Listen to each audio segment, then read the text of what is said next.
جی السلام علیکم، کیسے ہیں آپ؟ خیریت سے؟ ہمیں صاحب ٹھیک وعلیکم ٹھاک ہیں؟ السلام، بہت بہت الحمدللہ شکریہ، آپ اتنے دور سے تشریف لائے گلشن میں باہر۔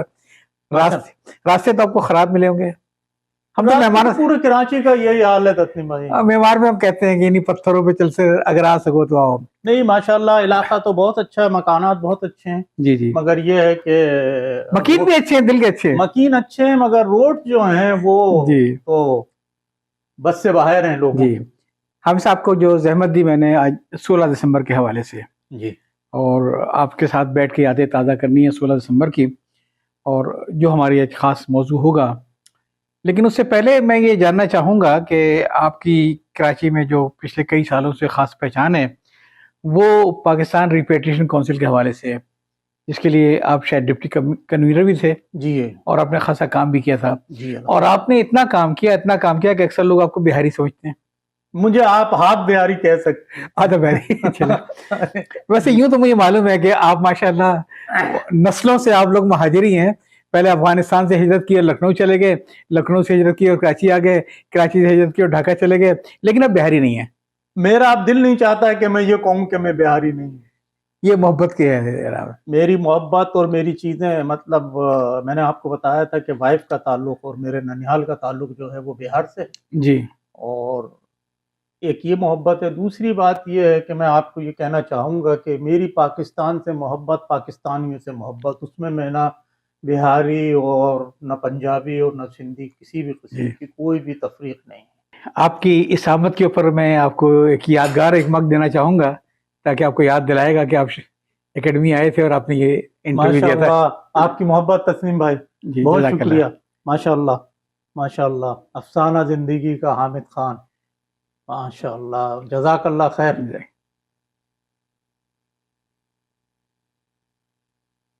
تو حامد صاحب غالباً آپ کے ددیال والے جو تھے وہ تو افغانستان کی سائڈ سے آئے تھے، جی اور شاید ممکن ہے مغلوں کے ساتھ آئے ہوں۔ جی، جو میں نے بڑوں سے پتہ چلا اور چیزیں جو ہے جی جی تو جی جی۔ وہ اس طرح سے ہوا ہے کہ وہ مغلوں کے ساتھ جو ہے وہاں شفٹ ہوا۔ آپ کے دادا کی کیا تھا سلسلہ؟ دادا جو تھے وہ ہمارے جو ہے ایک، مجھے اتنا زیادہ تو معلوم نہیں ہے، مطلب ایک ہوتا ہے منشی فاضل جس کو کہتے جی ہیں۔ جی جی، اس زمانے تو یہ تھا۔ جی جی جی اصل میں دو ایجوکیشن چلتی تھی، جی ایک جو اس کے اوپر تھی عربی بیس تھی وہ کہلاتی تھی مولوی فاضل، اور جو فارسی بیس تھی وہ کہلاتی تھی منشی فاضل، جی۔ وہ اس کی ہائر ایجوکیشن تھی۔ جی ہاں۔ تو وہ تھا، اور دادا کو جو ہے مطلب کئی زبانوں پہ عبور تھا، وہ ہندی اور پرشین، جی جی، وہ اچھا، اور بڑے ایکٹیو اور بڑے اچھے۔ ایک دور تھا کہ جو بزرگ ہمارے تھے وہ حفظ زبان ہونے میں فخر محسوس کرتے تھے کہ ہندی بھی آتی ہو، اردو بھی آتی ہو، پشتو بھی، پرشین بھی، یہ کافی چیز ہے۔ تو کافی علم کا ماحول تھا آپ کے گھر جی میں اس زمانے میں۔ آپ کو تو خیر میرے خیال یاد بھی نہیں ہوگا ان کا زمانہ۔ نہیں، بس زبان ہی سنا ہے وہ۔ جی جی جی۔ تو اور آپ کے جو نانا تھے وہ آپ نے بتایا کہ ان کا تعلق البتہ ان کا تعلق جو ہے بہار سے تھا۔ بہار سے تھا، اور اسی لیے سے آپ کی اہلیہ کا بھی تعلق بہار سے تھا۔ یہ جی، تو یہ بتائیے کہ آپ لوگ پھر وہاں سے ہجرت کر کے پاکستان کیسے آئے؟ ہندوستان سے افغانستان سے لکھنؤ پہنچ گئے، کیا جگہ ویسے اروری ہے، کیا نام تھا اس کا؟ ارئی۔ اورئی، ہاں ایک کمرشل سٹی ہے اب تو، بہت بڑا جی جی جی انڈسٹریل سٹی ہے۔ جی جی جی، وہاں لکھنؤ میں بھی رہے، کیونکہ آپ یہ لوگ جو تھے پولیس میں تھے جی، تو ان کی پوسٹنگز ہوتی رہتی، ہاں صحیح ہے مگر بالکل۔ یہ ہے کہ فیملی نے پورا سارا جو ہے ساری اپنی ملازمت کا عرصہ یو پی اسٹیٹ میں ہی گزارا۔ اچھا یو پی اچھا میں اچھا۔ کئی الہ آباد میں رہے، کانپور میں رہے، اس طرح سے انہی جگہوں پہ رہے۔ وہاں سے پھر آپ لوگ ہجرت کر کے پاکستان آئے، اور وہاں انہوں نے غالباً وہ ہجرت کا وہ تو سفر نہیں دیکھا ہوگا جس میں بڑی مارا دھاڑی ہوئی تھی 47 48 کا، آپ شاید بعد میں تشریف لائے تھے۔ نہیں، ہم تو بعد میں آئے ہیں 1955 میں، اور میری پیدائش جو ہے وہ 1956 کی۔ اچھا، جی تو مجھ سے اب چھوٹے ہیں 2 سال اور یہیں کراچی کی؟ یہاں کراچی کی پیدائش۔ اچھا اچھا اچھا اچھا۔ تو کیسا دور گزرا آپ کے والد صاحب کے؟ کیا تھا سلسلہ؟ والد صاحب جو ہے وہ بینکر تھے، صحیح۔ اور پہلے تو انہوں نے یہاں کراچی میں ایک ٹریڈنگ کمپنی میں کام کیا، جی جی اس جی کے بعد ان کو بینک کی جاب مل گئی، اور والد صاحب جو ہے وہ ڈھاکہ شفٹ ہو گئے۔ اچھا آپ اپنے بھائی بہنوں میں سب سے بڑے تھے ماشاءاللہ، تو آپ کے والد صاحب نے کوئی خواب دیکھے تھے آپ کے بارے میں؟ والد صاحب کا ایک جملہ مجھے بہت یاد آتا ہے، جو ہر والدین جی جی دیکھتے ہیں کہ بالکل یار بالکل، ہاں جی ہمارا بچہ جو ہے وہ اعلیٰ تعلیم یافتہ ہو، اچھے عہدے پہ ہو، یہ ایک جی خواب جی، ہوتا ہے بڑوں کا۔ لیکن ظاہر ہے وسائل کی کمی ایسی تھی کہ غالباً وہ خواہش اس طریقے سے پوری نہ ہو نہیں، سکی۔ والد صاحب کے زمانے میں تو وسائل کی کمی نہیں تھی، ماشاءاللہ بڑا اچھا دور رہا، جو بھی کچھ رہا بڑی اچھی چیزیں تھیں۔ جو وسائل کی کمی اور جو چیزیں ہوئیں وہ سقوط مشرقی پاکستان کے ساتھ، صحیح جب صحیح والد بالکل، صاحب کا حادثہ ہو گیا، جی جی، اور اس کے بعد جو ہے وہ ذرا ضرور تھوڑا سا بتائیں گے اس حادثے کے بارے میں؟ وہ یہ تھا کہ ہم لوگ وہاں ڈھاکہ میں تھے، جی اور یہ خلفشار الیکشن جی جی جی جی چیزیں، جی اور پھر ٹسل جی جی، دو پارٹیوں کی، ہاں صحیح ہے، دو پارٹیاں تو نہیں کہوں گا، مطلب اس میں ہاں 3 پارٹیاں تھیں۔ ہاں، ایک پارٹی تو ہمیشہ سے رہی ہے نا، ایک پارٹی ہمیشہ سے وہ رہی تو اور میں 47 سمجھتا ہوں کہ ہمیشہ رہے گی۔ وہ اتنی اس کو مضبوط تو اس کا نام بھی نہ لیں، وہ اتنی مضبوط ہے اس کہ وہ انٹرویو اس وہ انٹرویو ہمیشہ میں چلنے اس پارٹی کا نام نہ لے جو ہمیشہ سے تھی اور ہمیشہ رہے گی۔ رہے گی۔ اچھا، تو وہ مطلب ٹسل جو ہے، جو میں نے بعد میں اسٹڈی کیا اور جو میں نے اپنے آنکھوں سے دیکھا، تو وہ ٹسل تھی اقتدار کی بس۔ آپ نے لفظ حادثہ استعمال کیا جی، والد صاحب کا، سقوط مشرقی پاکستان کے بعد آپ کو معلوم ہے کہ لوگ جو ہے وہ وہاں پر بے حال ہو گئے، جی اور وہاں پر جو غیر بنگالی تھے جی، انہوں نے فوج کا ساتھ دیا، آف کورس پاکستان کا ساتھ دیا، ہاں اصل پاک- چیز پاکستان کے ریاست کا ساتھ دیا تھا انہوں نے، ریاست کا ہاں ساتھ دیا، پاکستان کا پرچم جی، بلند رکھا۔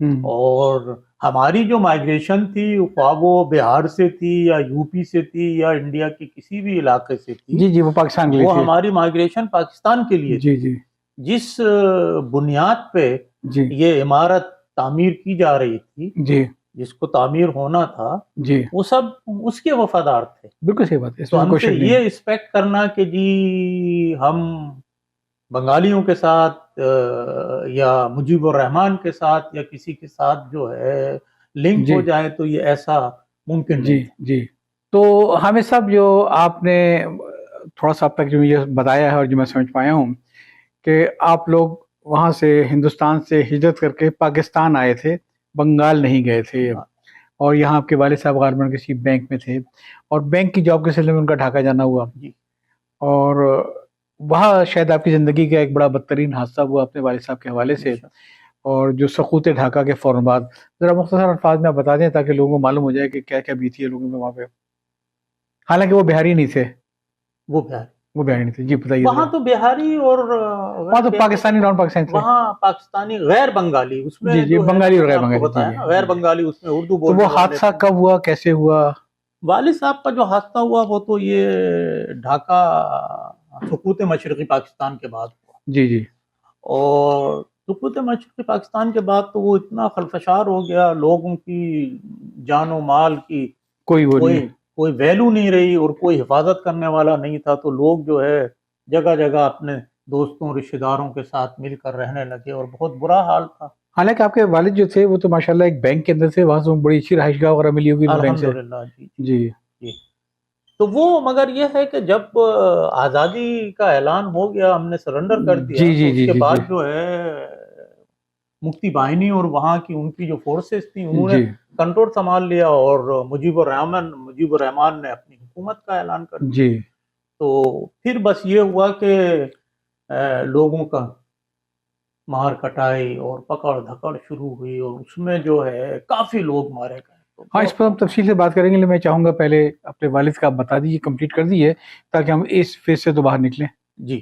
والد صاحب کا یہ ہوا کہ جب ہم جس گھر میں وہاں رہ رہے تھے، تو ایک دن جو ہے دروازے پہ دستک ہوئی، جو ہم ایکسپیکٹ کرتے تھے، جو ہمیں جی جی خبریں جی جی جی ملتی تھیں جی کہ وہ آتے ہیں اور ان کے مفتی باہنی کے لوگ، اور وہ گھروں سے لوگوں کو پکڑ کے لے جاتے ہیں، اور اس میں جو ہے زیادہ تر ان کا جو ہے کنسنٹریشن ہوتی ہے کہ ینگ بچوں کو اور لڑکوں کو پکڑا جائے، اور ارننگ ممبر فیملی جو ہو، فیملی ارننگ ممبر۔ تو ینگ کو وہ اس لیے پکڑنا چاہتے تھے کہ ہم لوگ جو ہے وہاں پر جب آرمی ایکشن ہوا، جی اور آرمی ایکشن کے بعد اور ایکشن سے پہلے بھی فوج کو جو ہے رضاکاروں کی ضرورت ہے، صحیح، جس میں فوج نے جو ہے یہ البدر الشمس اور دوسرے رضاکار جو ہے جی جی یہ بنائے، ان کو سپورٹنگ جی جی سپورٹنگ اسٹاف اور وہ چیزیں چاہیے ہوتی آپ تھیں۔ کسی کمیونٹی کے خلاف کوئی ایکشن کر ہی نہیں سکتے اگر آپ کی وہاں پہ کسی قسم کی کوئی ایگزیکٹ روٹس نہیں ہیں، کوئی آپ کے ایگزیکٹلی کچھ نہیں ہو سکتا اس کے بغیر۔ بہرحال ہم لوگ جو ہے وہ اس میں رضاکاروں میں شامل ہو گئے، اور آف کورس جو جتنے بھی غیر بنگالی تھے آپ کے وہ اس وقت گھر پہ تھے جب آپ کے والد صاحب کے ساتھ حادثہ جی ہوا؟ تو ہوا، میں نے آپ کو بتایا ہم اسی طرف چلتے ہیں کہ ینگ لڑکوں کو جو پکڑتے تھے سب سے زیادہ، جی جی جی اور جی ان کا یہ تھا کہ ینگ لڑکوں کو لے جا کے ان کو مار دینا جی امیڈیٹلی، باہر لے جا کے مار دیا کرتے تھے۔ تو مجھے گھر والوں نے یہ کہا کہ بھائی دیکھو آ گئے ہیں، جب وہ بنگلے کے اندر آئے جی تو والدہ نے اور لوگوں نے یہ کہا تم چھپ جاؤ۔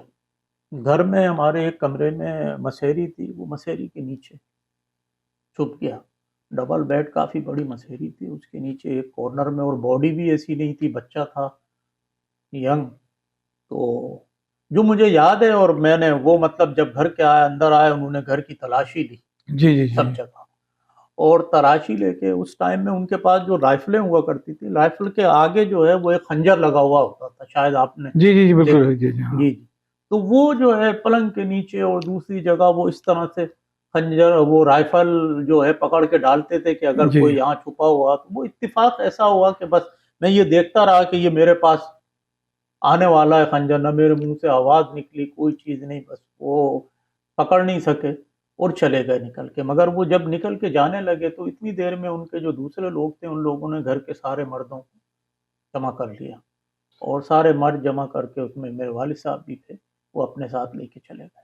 اور باقی وہ غیر بنگالی ہی تھے جو آپ کے اس مکان میں مقیم ہو گئے تھے جی پناہ اس کے لیے؟ میں سارے غیر بنگالی تھے، اس جی میں جی جو ہے وہاں کے والد صاحب کے دوست احباب تھے، جی جی وہ جی جی وہاں کے رہنے والے بھی تھے۔ کتنے لوگ پکڑ کے لے گئے؟ 6 آدمی تھے اس فیملی کے ہیڈ جو تھے، جی جی وہ ان کو 6 آدمیوں کو ہمارے گھر سے کتنے لے لوگ گئے۔ واپس آئے؟ 3 جو ہے وہ ان کا ٹریس ہوا، وہ واپس آ گئے، اور 3 آدمیوں کا جو ہے جس میں آپ کے والد صاحب بھی جس تھے؟ میں میرے والد صاحب بھی تھے ان کا کوئی ٹریس نہیں۔ اللہ، ظاہر اتنا عرصہ ہو گیا ہے، دعائیں مغفرت کی جا سکتی ہے ان کے، اللہ تعالیٰ ان بے کے جو شک ہم یہ نے بھی صبر کر لیا، جو ہم نے وہاں حالات دیکھے اور ساری چیزیں دیکھی، تو مطلب یہ ہے کہ ایک وقت آتا ہے کہ آدمی کو دل پہ پتھر رکھنا پڑتا ہے، اور ہم نے بھی اپنے دل پہ پتھر رکھ لیا کہ یہ اس قسم کا حادثہ ہو گیا۔ اور اتفاق ایسا ہوا کہ وہ جو 3 لوگ تھے ان میں سے ایک صاحب جو واپس آئے تو انہوں نے تو وہ تو مقتل کی لائن میں لگے ہوئے تھے، اوہ جن کی گردن زنی ہونی تھی،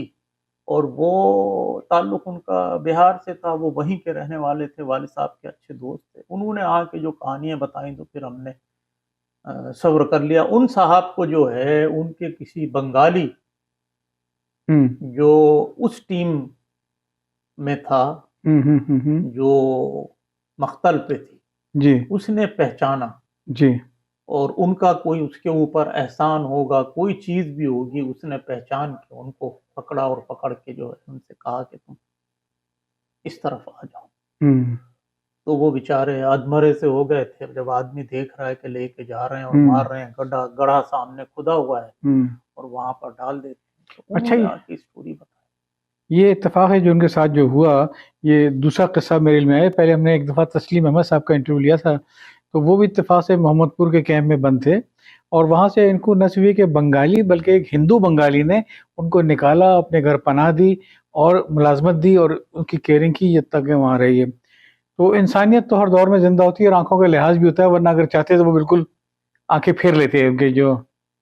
بے شک ہمارے ساتھ بھی ایک قصہ ایسا ہے، والد صاحب کے ایک دوست تھے بنگالی، کلکتہ کے رہنے والے تھے، جی جی جی جی بنگالی تھے، جی انہوں نے ہم کو جو ہے 1 سال اسپانسر کیا اچھا ڈھاکہ میں، اچھا، ہر مہینے پابندی سے جو ہے، حالانکہ وہ بنگالی سے۔ حالانکہ وہ دیکھیں بنگالی یہ سب قصے اس میں بڑے جاننے اور سننے جی والے ہیں سارے کے سارے، یہ جی اگرچہ ایک وہ وحشت کا عالم ہوتا ہے، لیکن پھر بھی آپ کے ساتھ تجربہ یہ ہوا کہ والد صاحب کی گمشدگی اور انتقال کے بعد آپ کو 1 سال تک کلکتہ کے ایک بنگالی نے اسپانسر کیا، اور آپ لوگ کو وہ برداشت کرتے ہیں سارا خرچہ وغیرہ۔ اللہ ان کو اس بات کا اجر دے۔ آمین یا رب۔ میں خیال اس کو ہم اس کو یہیں روکتے ہیں، پھر آگے اس کو دوبارہ لے کے چلتے ہیں۔ تو ہمیشہ پہلے حصے میں کچھ باتیں تھوڑی بہت تو ہوئی اس کے بارے میں، اور آج کا فوکس چونکہ اتفاق سے بنگال کے حوالے سے یہ ہے، تو میں اپنی گفتگو کو وہیں تک محدود رکھوں گا۔ مجھے معلوم ہے کہ آپ نے بڑی ٹف لائف گزاری ہے، اور اگر میں غلطی پر نہیں ہوں تو آپ نے گریجویشن کے پہلے ہی سے اپنا ہاتھ پاؤں چلانے شروع کر دیے تھے، اور ذرا تھوڑا سا ایک مختصر بتا دیجیے کہ یہاں سے تعلیم کتنی ہوئی، اور پھر آپ جب ملک سے باہر گئے تو کیوں گئے، وہاں آپ کی کتنی تعلیم تھی، تاکہ ہم سیدھے پھر موضوع پہ آ جائیں۔ دیکھیں تسنیم صاحب، میں نے مائیگریشن کی ہے ڈھاکہ سے 1973 میں۔ 73 میں آپ مائیگریٹ گئے؟ جی 73 میں، تو جی آپ جی یہ سمجھ لیں کہ جی جی دسمبر 71 سے ہم 73 تک جو ہے وہ وہیں رہے بنگال میں، اور کوئی ذرائع نہیں تھے وہاں سے باہر نکلنے کے، اور چیزیں نہیں تھیں۔ جی جب ایگریمنٹ تو ہو گیا تھا، بعد میں بھٹو صاحب نے حکومت سنبھالی اور انہوں نے جو ہے یہ اعلان کیا کہ فیڈرل گورنمنٹ کے لوگ اور جو بھی جی جی دوسرے جی لوگ پہلے ہیں، وہ ان کے جہاز جی، گئے تھے ان کو جو ہے ہم ان کی فیملیز، تو آپ اس میں آتے ہوں گے آئی ڈی بی میں آپ کے پاس؟ منتقلی، جی جی جی ان جی کی ہم منتقلی کر لیں گے، مگر وہ ایک بہت لمبا کیو تھا، ہم اس میں آ نہیں سکے۔ اچھا اچھا اچھا اچھا تو پھر یہ والد صاحب کے ایک دوست تھے، انہوں نے جو ہے وہ بھی اتفاق سے ویسٹ پاکستان سے ان کا تعلق تھا، اور جی جی بینکر تھے، بینک میں ہی تھے۔ انہوں نے والد صاحب کے جانے کے بعد جو ہے ہمارا سپرویژن کیا، جی اور پھر یہ سوچا گیا کہ ہم یہاں سے جو ہے نکل کے انڈیا جائیں، ہوں اور انڈیا جانے کے بعد جو ہے ہم برما نیپال کے تھرو جو ہے وہ پاکستان منتقل ہو۔ تو یہ راستہ ہم نے اپنایا اس ٹائم میں۔ اس طریقے سے آپ نکلے جی وہاں سے، جی، اس مطلب طریقے وہ سرکاری ملازمین کے لیے جہاز گئے تھے لینے نہیں کے نہیں، لیے، اس میں ان کی فیملیز کے، اس میں آپ نہیں تھے گئے، بلکہ آپ ہندوستان گئے وہاں سے؟ جی ہندوستان میں کچھ عرصہ گزارا، وہاں سے ہم پھر نکل کے جو ہے حامد نیپال۔ صاحب کیسا ماحول تھا اس زمانے میں ہندوستان کے اندر، جو غیر بنگالی وہاں سے آ رہے تھے، تو لوگوں میں وہاں کے ہندوستان میں جانتے تو ہوں گے نا کہ یہ وہاں سے آئے ہیں؟ ہندوستان اتنا بڑا ملک ہے، اتنی بڑی سوسائٹی ہے، میں نہیں جی جی سمجھتا ہوں کہ وہاں جو ہے لوگ کسی کو کچھ ڈیفرینشیٹ کر سکیں۔ جانتے تو ہوں گے، ایجنسیز جانتی ہوں گی، مگر یہ آپ کو پتہ ہے کہ اس میں مختلف قسم کے ایجنٹس ہوتے ہیں، لوگ ہوتے ہیں، سپورٹ دیتے ہیں، وہ انہی کے لوگ فیسیلیٹیٹ ہوتے ہیں، کرتے ہیں سارا؟ فیسیلیٹیٹ کرتے ہاں ہیں۔ تو وہ جی فیسیلیٹیٹر آپ کو اگر مل جائے تو وہ، اب ہم کو ایک فیسیلیٹیٹر ملا تھا، ہم نے ڈھاکہ سے سفر کیا، جیسور ایک جگہ ہے، جی جی جی بالکل ہاں جیسور کا ایک مقام ہے، انڈیا کا بارڈر ہے وہ، ہوں وہاں سفر کر کے ہم گئے ڈھاکہ سے۔ اس کے بعد ہم نے تقریباً جو ہے 10 گھنٹے 12 گھنٹے ہوں واک کی، پیدل 12 گھنٹے واک کیے جیسور واک، سے؟ اچھا، جیسور سے انڈیا بارڈر کے لیے۔ خوف تو محسوس ہوتا ہوگا کہیں؟ خوف تو ہر دم ہاں 12 رہا۔ گھنٹے ہو جائے؟ جیسور جو ہے وہ تو ایسا علاقہ تھا کہ جہاں پہ اچھی خاصی فائٹنگ ہوئی، جی جی جی جی اور تو لوگ دونوں سائڈ سے؟ بہت لوگ مارے گئے، غیر جی بنگالی وہاں بالکل پر بہت مارے گئے۔ جی تو اس میں جو ہے ہم نے وہاں سے ایجنٹ نے فیسیلیٹیٹ کیا، ہوں تو ہم وہ بارڈر کراس کر کے انڈیا کا کون سا شہر تھا وہ؟ انڈیا پہنچے، کلکتہ، اچھا اچھا اچھا کلکتہ پہنچے۔ جو جیسور کا جو بارڈر ہے، اس ٹائم میں ٹریڈنگ ہوتی تھی یہ جانوروں کی، اچھا اچھا اچھا اچھا اور میرا یہاں خیال ہے سے کہ ابھی بھی ہوتی ہے۔ یہاں سے گائے وائے جاتی ہوگی وہاں سے؟ یہاں سے، وہاں سے گائے انڈیا سے آتی گائے تھی، جاتی ہے؟ جی ہاں انڈیا سے گائے آتی تھی، کیونکہ ہندوازم میں آپ کو پتہ ہے کہ، ہوں اور یہاں سے جو ہے وہ بکرے ہوں بکریاں جاتی تھیں انڈیا۔ اچھا اچھا اچھا یہ اچھا یہ ٹریڈنگ تھی۔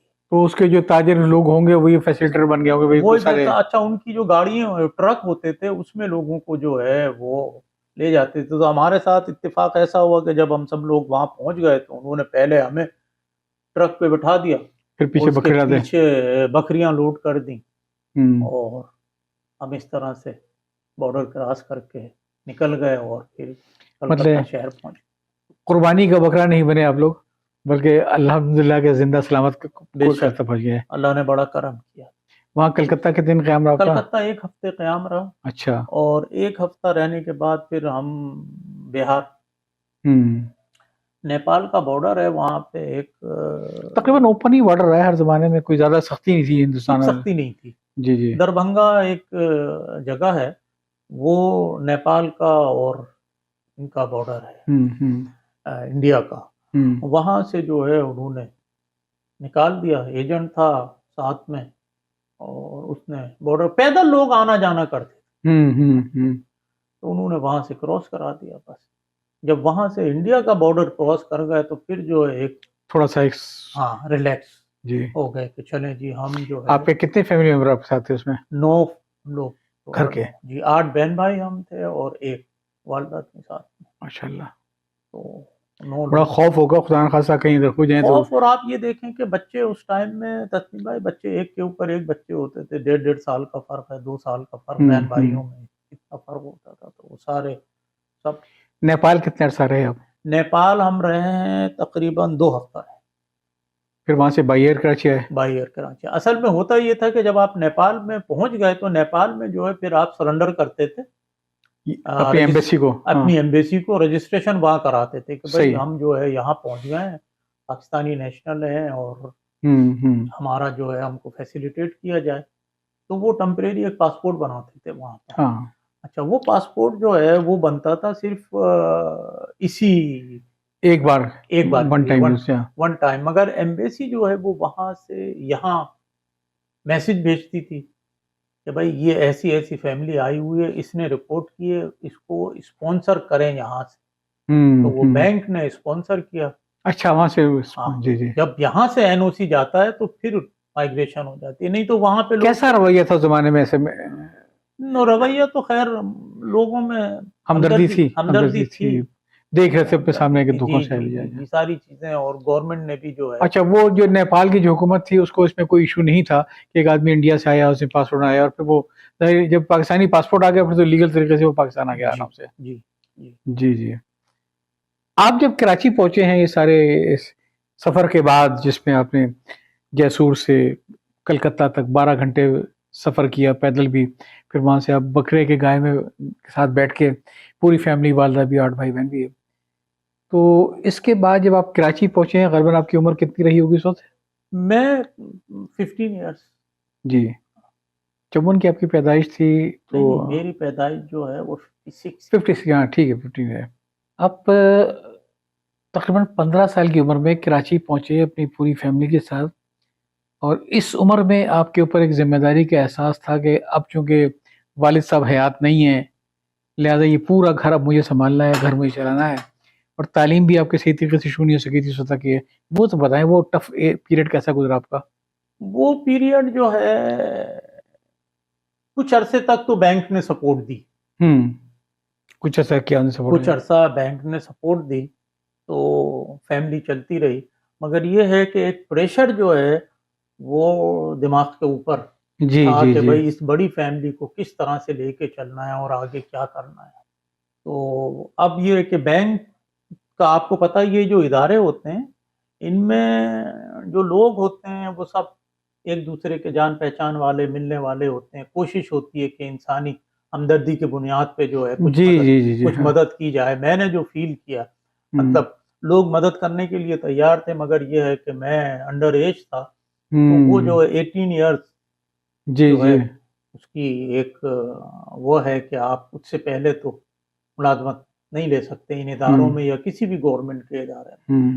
تو یہ ایک چیز تھی. تو ہمارے ایک پہچان والے تھے, انہوں نے جو ہے مجھے ایک ٹیکسٹائل مل میں اپنے پاس. یوں آپ اپنے کیریئر میں آئے, اور اس کیریئر میں آتے وقت میں سمجھتا ہوں کہ نہ تو آپ کے پاس کوئی میڈیکل کی ڈگری تھی, نہ آپ کی انجینئرنگ کی ڈگری تھی, نہ ہی آپ نے کوئی MBA یا MSc کیا تھا, لیکن بوجھ تھا تقسیم پاکستان کے بعد ایک نئی زندگی شروع کرنے کا اور اپنے گھر والوں کا سہارا بننے کا. بڑا ٹف نہیں تھا اس وقت؟ یہ ٹف تھا, مگر یہ ہے کہ جب کہتے ہیں نا کہ جب آپ کے اوپر مشکلات آتی ہیں, چیزیں ہوتی ہیں, تو اللہ تعالیٰ حوصلہ بھی دے دیتا ہے. تو میں نے جو ہے اپنی تعلیم تو جاری رکھی ایوننگ میں. جی. پرائیویٹلی جو ہے وہ میں پڑھتا رہا. اور یہ بھی ایک تھا کہ بھائی جب پڑھیں گے نہیں, کچھ چیزیں ڈگری نہیں ہوگی تو کس طرح سے کیسے سروائیو کریں گے. تو الحمدللہ وہ تو میں نے کر لیا. کتنا سال آپ نے کراچی میں گزارا؟ 2 سال. 2 سال گزارا. تو اس عرصے میں کیا آپ اس کے بعد شاید مائگریٹ کر گئے, یا میں سمجھوں کہ تلاش روزگار میں آپ سعودی عرب چلے گئے تھے؟ معاشی ضرورت مجھے لے گئی سعودی عربیہ. اس وقت تک آپ کی کوالیفیکیشن کیا تھی؟ سعودی عربیہ اس وقت 3rd ایئر کا. میں اصل میں یہ بتانا چاہتا ہوں آج کل کے لڑکوں کو, یہ دیکھیں ذرا اس کو کہ ہم کو اتنی ایزی لائف ملی ہوئی ہے, ہر چیز کمفرٹ ہے, لینا ہے دینا ہے, ٹھیک ہے, لیکن اگر